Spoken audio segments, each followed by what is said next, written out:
Several cabinet ministers have taken an unusual step by going over the Chancellor's head and directly appealing to the Prime Minister to reconsider the severity of the spending cuts being discussed for the upcoming budget. These ministers have expressed deep concerns about the impact these cuts could have and are urgently seeking to soften them before it's too late.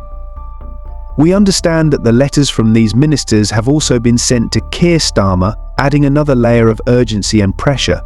It's becoming increasingly clear that there is significant unease within the government about the scale of these cuts and the consequences they could bring. Yesterday was supposed to be a key deadline. The Treasury had planned to finalise the main parts of the budget and send it to the Office for Budget Responsibility, marking a major step toward finalising the budget.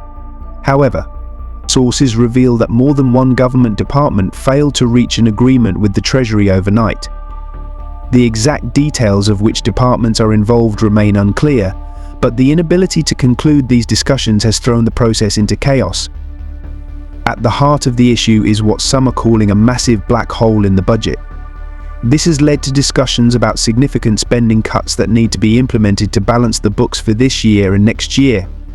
These cuts are seen as necessary to close the deficit. But many ministers are now pushing back, arguing that they are too extreme and will cause too much pain, particularly to public services. Rachel Reeves, the Chancellor, believes she needs to find around £40 billion, largely through a combination of tax increases and cuts to public spending. But the situation has been made even more difficult by substantial public sector pay increases, which have added extra pressure to the budget for this year and the next. The government's strategy has been to argue that while things might be difficult now, the situation will improve in the future. However, many cabinet ministers are worried that the current cuts are too harsh and will have damaging effects in the short term. There is now a sense of high drama and urgency in these final stages of the budget negotiations, while it's not uncommon for there to be some back and forth at this point. The strength of the pushback from ministers and the last-minute nature of these disputes are unusual. It appears that there are significant disagreements over how much to cut and where these cuts should be made.